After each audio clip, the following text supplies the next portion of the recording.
Earthquake. An earthquake is a vibration of earth produced by rapid release of energy. बोल रहे हैं कि एक बहुत तेज वाइब्रेशन को earthquake बोल देते हैं, ठीक है। आपको पता ही होगा earthquake भूकंप तो क्या होता है, हर चीज हिलने लग जाती है, मकान वगैरह गिर जाते हैं। कई बार तो क्या होता है कि earthquake की वजह से बड़ी बड़ी लहरें भी आ जाती हैं, जिसे सुनामी बोलते हैं। पर वो आती है earthquake कब, जब समुंदर के नीचे भूकंप आता है, ठीक है। फिलहाल जो है earthquake have a greater effect on society than most people think. लोग इतना सोच भी नहीं सकते इतना बड़ा इसका असर होता है, ठीक है। These effects range from economical to structural to mental. कि दिमागी रूप से लोग परेशान हो जाते हैं और हर चीज जो है ना टूट जाती है, सारे स्ट्रक्चर्स, लोगों के घर उजड़ जाते हैं, लोग उसके अंदर दब के मर जाते हैं। और इकोनॉमिकल नुकसान तो होता ही है, देश को बहुत नुकसान होता है, देश बंद हो जाता है पता नहीं कितने महीनों के लिए। Did you know that more than a million earthquake occurs every year? 10 lakh से भी ज्यादा अर्थक्वेक आते हैं एक साल में। अब सारे बड़े नहीं होते, ज्यादातर छोटे छोटे होते हैं। Most earthquakes are so small that people may not even notice, but other destroy buildings, roads and bridges. कि कुछ ज्यादातर तो छोटे मोटे होते हैं, पर जो तेज भयानक होते हैं वो तो बिल्डिंगें गिरा देते हैं, मकान गिरा देते हैं, लोगों के ऑफिस गिरा देते हैं, लोगों को मार भी देते हैं। Causes of earthquake. क्यों होता है earthquake? The surface of the earth is made up of very thick rock plates. के अर्थ की सरफेस जो है मोटे मोटे परतों से बनी हुई है, रॉक के। अब ये प्लेट्स कहलाती हैं, प्लेट्स जो कि आपस में थोड़ी सी टकरा जाती हैं या फिर मूव करती हैं एक जगह से दूसरी का, थोड़ी सी कपकपाती हैं, तो उसी को बोल देते हैं earthquake. These plates float on hot magma. Magma क्या होता है? हॉट लावा को मैग्मा बोल देते हैं। अलग अलग तरह के मेटल्स, नॉन मेटल्स, जो भी पत्थर होता है ना, पिघला हुआ पत्थर, वो होता है आपका जमीन के नीचे। आप जब खोदेंगे, खुदाई करेंगे 100 किलोमीटर नीचे, लगभग 150 किलोमीटर नीचे, तो आपको मिल जाएगा यही मैग्मा, या फिर कहें तो जिसके अंदर से वॉल्केनो, वॉल्केनो की आग नहीं निकलती, आग नहीं निकल रही होती असल में, वो निकल रहा होता है पिघला हुआ लावा, या कहें तो पिघला हुआ पत्थर, ठीक है। उसके अंदर आयरन, कोबाल्ट, जिंक के मतलब मेटल्स भी होते हैं, पर ज्यादातर जो पत्थर होता है उसके अंदर अलग तरह के सल्फर, पोटेशियम, पता नहीं क्या क्या, तो वो होता है पिघला हुआ। तो यही मैग्मा जो है जमीन के नीचे होता है, जिसके ऊपर तैर रहा है, ये ऊपर ठंडा हुआ पत्थर, ठीक है, नीचे गर्म हुआ पत्थर है, पिघला हुआ लावा, और ऊपर है ठंडा हुआ पत्थर, जिसके ऊपर हमने घर बना रखे हैं, जिसके ऊपर हम रहते हैं, जिसको हम जमीन बोल देते हैं। तो यही है असल में। These plates float on hot magma and push and pull against each other. एक दूसरे टकराते हुए हैं। The place where these rub against each other are called fault. जो देखिए अर्थ है, अर्थ आपको जो है, अर्थ का मैप है, आपको लग रहा होगा कि ये पूरा जो है ना जमीन है और ये सब है समुंदर, पर असल में ये जो है ना जमीन पूरी नहीं है, ये टूटी हुई अलग अलग हिस्सों में। देखिए बड़े बड़े फॉल्ट लाइन्स है पूरे दुनिया के अंदर बिखरे हुए, ठीक है। तो ये फॉल्ट लाइन्स क्या है? ये सारे ना परतें हैं ऊपर जो है, मतलब एक तरह से कह सकते हैं आप टापू है, एक जो है ऊपर ठंडी हुई परत है रॉक की, जो कि हिलती रहती है थोड़ी बहुत, हमें महसूस नहीं होती, कभी कभी ज्यादा हिलती है, कभी कभी कम हिलती है, कम हिलती है तो छोटे भूकंप, ज्यादा हिलती है तो बड़े भूकंप, और बिल्कुल बिल्कुल ही हल्की हिलती है तो उसको भूकंप हम बोलते ही नहीं, ठीक है, उसे हम महसूस ही नहीं कर पाते। तो ये सब हिलती है। देखिए लास्ट टाइम आपस में रगड़ खाती हैं, रगड़ खाती हैं, तो कई बार जो है ना जहाँ पे रगड़ खाती हैं वहां पे माउंटेन्स वगैरह बन जाते हैं। जैसे ये देखिए जगह, ये जगह आपने देखी है, कौन सी जगह? यहाँ पे हिमालय वगैरह क्यों है? क्योंकि यहाँ पे फॉल्ट लाइन से टकराई तो हिमालय बना, ये सब बना फॉल्ट लाइन के पास। और क्या होता है आपका, यहीं पर ही भूकंप भी ज्यादा आते हैं। नेपाल में लास्ट कुछ साल पहले बड़ा भूकंप आया था, याद होगा शायद आपको। और जो भी फॉल्ट लाइन जहां से गुजरता है वहां वहां पे आपके भूकंप आते ही हैं, ठीक है। ये देखिए जापान से गुजर रहा है, मतलब जापान में भी आता है, और आता ही है, आता ही रहता है वहां पे भी। तो जहां जहां से फॉल्ट लाइन गुजरते हैं ना, वहां पे अक्सर आते रहते हैं आपके भूकंप, ठीक है। तो ये बड़े बड़े परतें हैं जो कि तैर रही हैं लावा के अंदर, जो लावा के ऊपर, लावा अंदर भरा है हमारे पूरे दुनिया के अंदर, ठीक है। मैग्मा बोल देता हूँ उस चीज को। अ, और ये जो है आपका कहीं कहीं से बाहर भी निकलता है, जिस जगह पर हम वोल्केनो को देख पाते हैं, ठीक है। आप खुद ही सोचिए, अगर आपने पानी के ऊपर कोई सतह, कोई जो है ऐसा फॉर्म का एक प्लेट रख दिया, तो फॉर्म की प्लेट हिलेगी नहीं? थोड़ी सी वैसे ही हिलती रहती है जमीन भी हमारी लावा के ऊपर तैरती हुई। आगे बोल रहे हैं आपका, sometimes two of these plates lock together, they where they meet, that result in building of pressure in these lock plates. The pressure accumulated and reach a point where these stuck places fracture and break, so the plates can continue to move. When the plates break free and suddenly slide past each other, the vibration causes pressure releases and the people on the ground above feel an earthquake. बोले कि आपस में जो चिपके रहते हैं, वैसे तो ये चिपके रहते हैं, थोड़ा थोड़ा जब मूवमेंट ज्यादा हो जाती है तो फ्रंट लाइन जो जो होता है ना, अलग अलग प्लेट्स, वो थोड़े से जो है ना हिलते भी हैं, हिलते हैं एक दूसरे के जॉइंट को थोड़ा सा तोड़ते हैं और थोड़ा सा मूव करते हैं तो हमें वाइब्रेशन फील होती है, इसको हम अर्थक्वेक बोलते हैं, ठीक है। और इन प्लेट्स को हम टेक्टोनिक प्लेट्स भी बोल देते हैं, ठीक है। नॉर्मल आप प्लेट भी बोल सकते हैं। क्या बोल रहे हैं आगे कि सीज्मोग्राफ क्या होता है। देखिए, आपको स्पीड नापना है तो आप जो स्पीडोमीटर यूज करते हैं, आपको वेलोसिटी नापनी है ओडोमीटर यूज करते हैं, आपको जो है सॉरी डिस्टेंस नापना है तो आप ओडोमीटर यूज कर लेते हैं, या फिर मान लीजिए कि आपको टेम्परेचर नापना है तो आप थर्मामीटर यूज कर लेते हैं। तो वैसे ही जो है अगर आपको अर्थक्वेक नापना है तो एक मशीन आती है जिसको बोलते हैं सीज्मोग्राफ। इस चीज को हम यूज करते हैं अर्थक्वेक को नापने के लिए, ठीक है। Earthquakes are measured by machines called seismographs. Seismograph can measure the size of an earthquake even if the earthquake is many miles away। कई किलोमीटर दूर भी earthquake आया ना तो उसे भी वो नाप लेता है। The point at which the first release of earthquake energy occurs is called the earthquake focus। जहां पे शुरुआत में earthquake जनरेट होता है उस जगह को हम earthquake का फोकस बोल देते हैं, ठीक है। या फिर अर्थक्वेक का एपिसेंटर बोल देते हैं। एपिसेंटर का मतलब होता है कोई भी चीज जहां से ओरिजिनेट होती है। Vibrating waves called seismic waves, ठीक है। वाइब्रेटिंग वेव्स को सीज्मिक वेव्स ही कहा जाता है, जो ऊपर नीचे हो रही हो, आगे पीछे मूव कर रही हो, ऐसे वेव्स को। Spread out from an earthquake focus and seismograph measures these waves। A big earthquake is often followed by smaller waves of shaking called aftershocks। बोल रहे हैं कि एक जब बड़ा अर्थक्वेक आता है तो साथ में उसके बाद छोटे छोटे और अर्थक्वेक आते हैं साथ में, ठीक है। Earthquakes are measured on the Richter scale. के अब देखिए जैसे एक जो है आपको ये समझिए कि स्केल में और मीटर में क्या फर्क है। मीटर मतलब कि नापने की मशीन को बोल देते हैं कोई से मीटर, जैसे कि मीटर है आपका सीज्मोग्राफ। अब ये नापेगा किस चीज में, वो नापेगा रिक्टर स्केल में। ये फर्क है सीज्मोग्राफ और रिक्टर स्केल में। जैसे कि मान लीजिए कि आप जो है एक टेप का यूज करते हैं या स्केल का यूज करते हैं किसी चीज की लंबाई या चौड़ाई नापने के लिए, ठीक है। तो वही ये सीज्मोग्राफ भी काम कर रहा है, एक तरह का वो है नापने का एक मशीन है, ठीक है, या कहते हैं कोई भी टूल है नापने का जिसको बोलते हैं सीज्मोग्राफ। नापेगा किस चीज में, आप जो स्केल यूज करेंगे वो आपका इंच में नापेगा या फिर मीटर में नापेगा, है ना। तो यही जो उसका स्केल है उस चीज को रिक्टर स्केल कहा गया है, ठीक है, रिक्टर स्केल। ये फर्क है सीज्मोग्राफ और रिक्टर स्केल में, जो कि फर्क होता है एक स्केल में और एक मीटर में। मीटर स्केल से नाप सकते हैं आपके, अच्छा ये 1 मीटर है 2 मीटर है, तो रिक्टर स्केल होता है असल में। रिक्टर स्केल पे हर चीज दर्ज होती है कि भाई कितने रिक्टर स्केल पे आ रहा है ये earthquake, ठीक है। Which is scale that measure the strength of an earthquake in numbers। The smallest earthquake can be noticed by people would measure about 2 on Richter scale। Richter scale पर 2 unit का अगर कोई आया है ना earthquake तो उसको बहुत छोटा सा माना जाता है।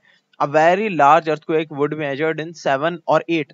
सो बहुत ही खतरनाक, डिस्ट्रॉय कर देने वाले बिल्कुल पूरे पूरे देश को, वो आपके जो है earthquake कहलाते हैं 7 या 8 की तीव्रता वाले, जो रिक्टर स्केल पे 7 या 8 की यूनिट दे रहे हैं, ठीक है। अब क्या देखिए क्या बोल रहे हैं यहाँ पे, हर चीज दे रखा है, 2 से कम वो बहुत माइनर माना जाता है, ठीक है, जो दिन में 8,000 से भी ज्यादा आते हैं। फिर उसके बाद ये सब कुछ, फिर उसके बाद जो सबसे तेज आते हैं आपके वो आ जाते हैं 8 से लेकर 10 वाले, बहुत ही तेज होते हैं, ग्रेट जो कहलाते हैं। एक साल में एक ही बार आता है इस तरह का, ये 9 से ये भी, और ये जो 10 से ऊपर का रिक्टर स्केल का होता है वो आज तक कभी फील भी शायद ना किया गया हो, या फिर कभी किया गया हो हमें पता ही ना हो, ठीक है। तो ये इतना ज्यादा पावरफुल होता है। और ये आप सोच रहे होंगे इतना ज्यादा ये बढ़ रहा है, मतलब जैसे जैसे ये वैल्यू बढ़ रही है वैसे इतना कम क्यों होते जा रहे हैं उनकी तीव्रता। इसलिए क्योंकि ये जो है ना एक तरह का लॉगरिदमिक स्केल है।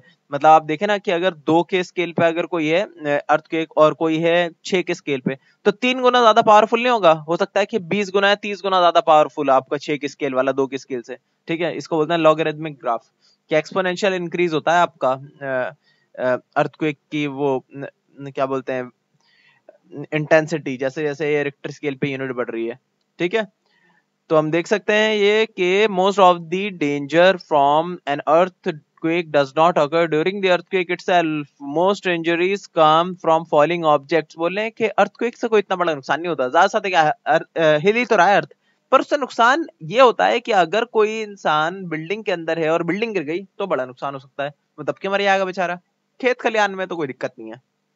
हाँ तब ये नुकसान है भाई खेत खलिहान में, कि ज्यादा जमीन हिलने से हो सकता है जमीन फट गई, वहां की फट गई, वो उसी में गिर गया तो ये नुकसान है।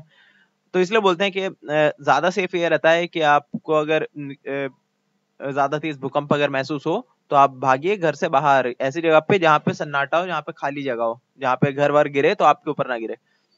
Overturned furnitures and appliances, fires and loose power lines, हाँ तार वगैरह भी, पावर लाइंस वो सब गिर गई तो करंट से मर सकता है इंसान। A little common sense can help you plan what to do during an earthquake। बोले here are some list you can do to protect you and your family।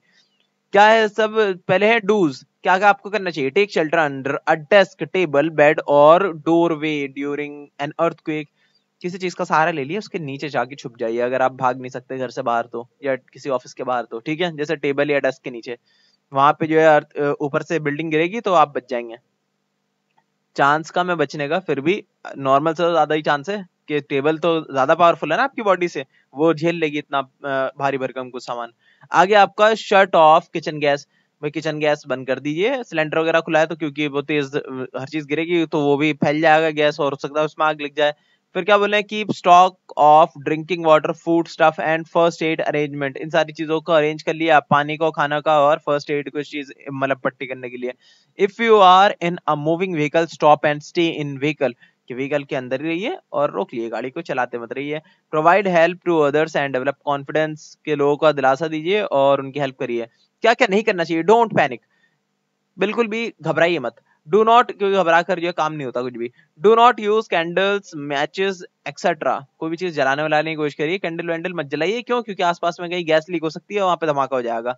और do not switch on any electric mains immediately after an earthquake, कोई भी जो है बिजली का जो है ना इंस्ट्रूमेंट्स को ऑन मत करिए आप, क्योंकि हो सकता है, मतलब इंस्ट्रूमेंट्स नहीं, मेन प्लग जो होता है, मेन आपका जो पीसीबी होता है, उसे ऑन मत करिए जल्दी। पहले देख लिए सब कुछ ठीक ठाक है तो नहीं, क्या पता कहीं से सर्किट टूटा हुआ हो और वहां से आग लग जाए, या फिर कुछ और इलेक्ट्रिसिटी फैल जाए, या कहीं पानी वानी में कोई तार गिर गया हो। तो इस सबसे पहले देख लिया, फिर उसके बाद अर्थक्वेक जाने के बाद वो इलेक्ट्रिसिटी ऑन करिएगा। फिर आगे बोला, do not spread and believe in rumours, अफवाहों पे ध्यान ना दें और ना ही फैलाएं। ऐसे नहीं कि मतलब आपने कोई चीज देखी नहीं और बोल दिया कि ये जगह पे तो इतनी बिल्डिंगें गिर गई या फिर इतना बड़ा भूकंप आ गया, ऐसे ऐसे कोई बातें ना करें। डू नॉट रन थ्रू और near buildings during an earthquake, किसी बिल्डिंग के आसपास मत भागिए, ठीक है। आगे बोल रहे हैं एमसीक्यू में पहला है, which of the following is the centre of the atom, तो जवाब है न्यूक्लियस। आगे है, the presence of net electric charge on a body can be detected only via electroscope, electroscope से निकाले पता लगा सकते हैं हम चार्ज का। Unlike charges attract each other, ठीक है, अनलाइक चार्जेस जो एक दूसरे के इक्वल नहीं होते, पॉजिटिव और नेगेटिव आपस में अट्रैक्ट करते हैं। फोर्थ में बोले, charges can easily flow through certain substances, such materials are called conductors. आगे, the lightning conductor is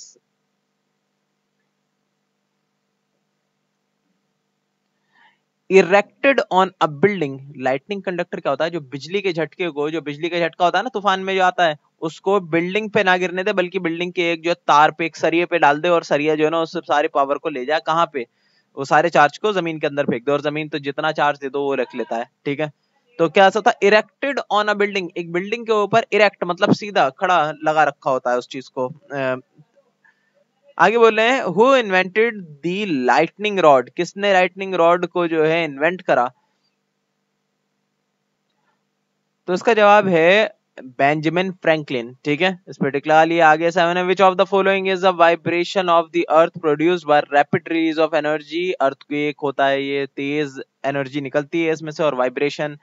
the instrument that used to measure the intensity of earthquake is called, instrument की बात बोल रहे हैं, स्केल की बात नहीं कर रहे हैं, किस पैमाने पे उसकी बात नहीं कर रहे हैं, वरना रिक्टर स्केल बोल देते हैं। ये बात कर रहे हैं इंस्ट्रूमेंट की, इंस्ट्रूमेंट का नाम है सीस्मोग्राफ, इस पे टिक लगा दीजिए। आगे बोले, फिल इन द ब्लैंक में, the dash is the centre of the atom nucleus. Second आपका, dash charges repel and dash charges attract. तो like charges repel each other and unlike charges attract. आगे आपका थर्ड में, charging by touching means charging by conduction, conduction के जरिए charge करना किसी चीज को। क्या बोल रहे हैं? फोर्थ में बोल रहे हैं, the lightning rod allow electrons to escape from building outer surface, building के आउटर सरफेस से to sky instead of through the building, building के अंदर से गुजरने के बजाय कि बिल्डिंग जो है टूट फूट जाए कभी, इसके बजाय जो है बाहर से ही निकल जाए, बाहर से रॉड के रास्ते ही निकल जाए।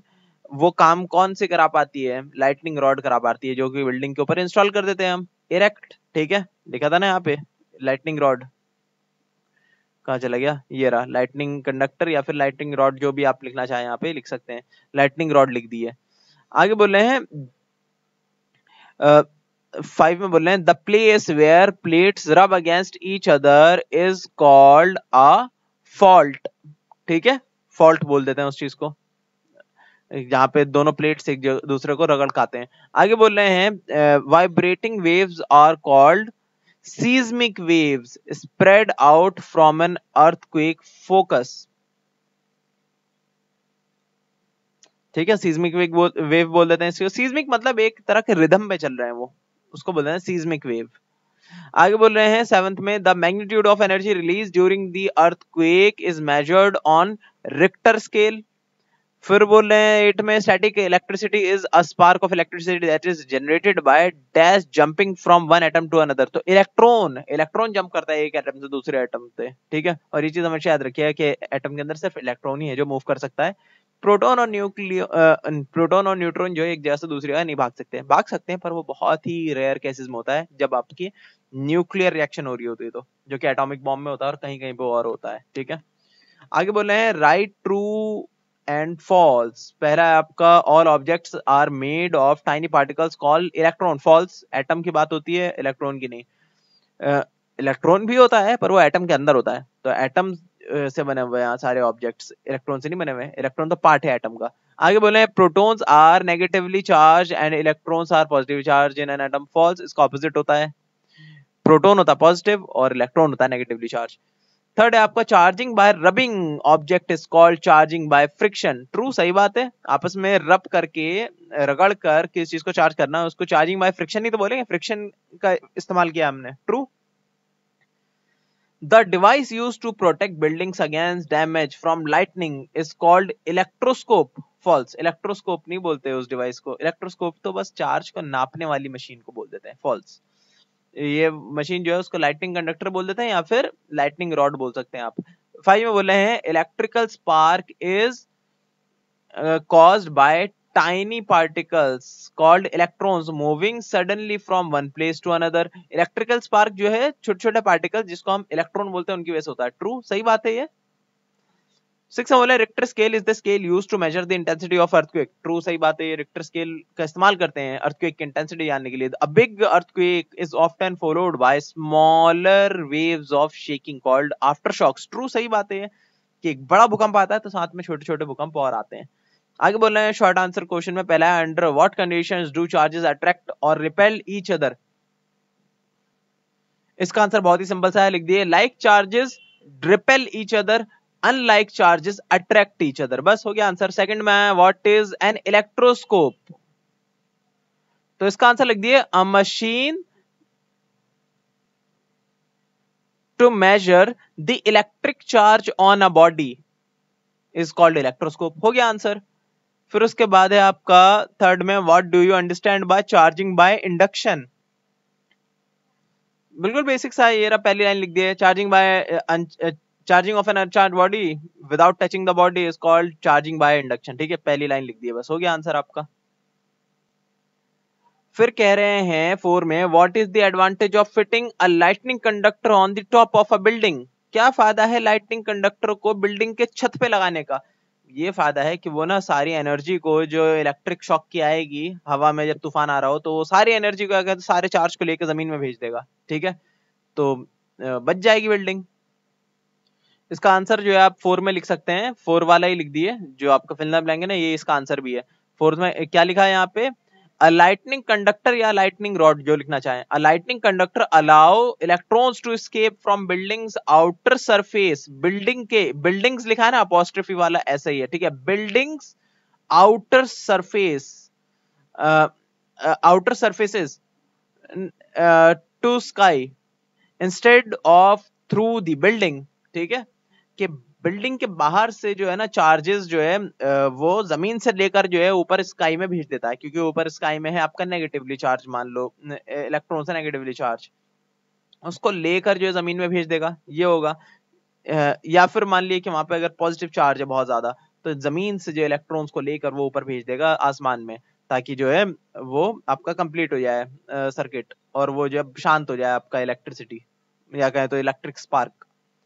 समझ गए? ये आंसर होगा फोर्थ का आपका। 5 में बोले what is an earthquake, how is an earthquake caused, earthquake क्या है, कैसे होता है ये। देखिए पहले तो लिख लिए 2 लाइनें, ठीक है, ऊपर की 2 लाइनें लिख लिए, ये हो गया कि अर्थक्वेक होता क्या है। फिर उसके बाद लिए कॉज ऑफ अर्थक्वेक।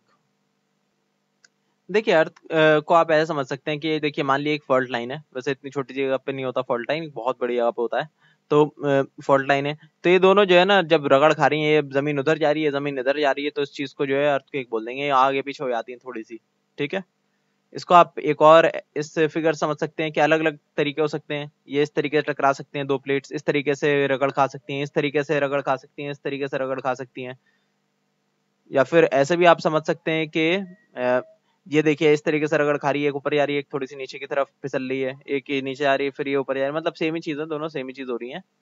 और ये वाले में समझ सकते हैं और अच्छे से कि कैसे जो है रगड़ खाती हैं एक दूसरे से, कोई बहुत सारे कंडीशंस हो सकते हैं रगड़ खाने के दोनों प्लेट्स के आपस में, तो इसी वजह से जो है आपका होता है अर्थक्वेक। तो इसके लिए आपको पूरा लिखना पड़ेगा कॉज ऑफ एन अर्थक्वेक, कि कैसे आपस में जो है ना दो टेक्टोनिक प्लेट्स रगड़ खाती हैं, और रगड़ खाती हैं तो उनकी वजह से वाइब्रेशन पैदा होती हैं, जिसको हम अर्थक्वेक बोल देते हैं, ठीक है। इसको पूरा लिखना पड़ेगा इस पैराग्राफ को आपको, ठीक है, ये आंसर हो गया आपका। 6 में बोले what is a Richter scale. देखिए Richter scale, a logarithmic scale ranging from 1 to 10 for indicating the intensity of an earthquake. Logarithmic scale क्या होता है वो आप हायर क्लास में समझ जाएंगे कि लॉग क्या होता है।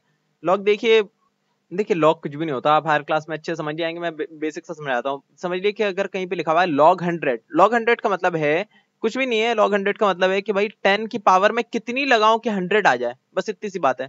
मुझे पता है कि भाई 10 की पावर में लगाऊंगा ना 2, तो आ जाएगा आपका 100, 10 इंटू 10 आ जाता है आपका 100, ये तो इसलिए जो है लॉग 100 का मीनिंग हो गया 2, ठीक है, बस इतना सा ही।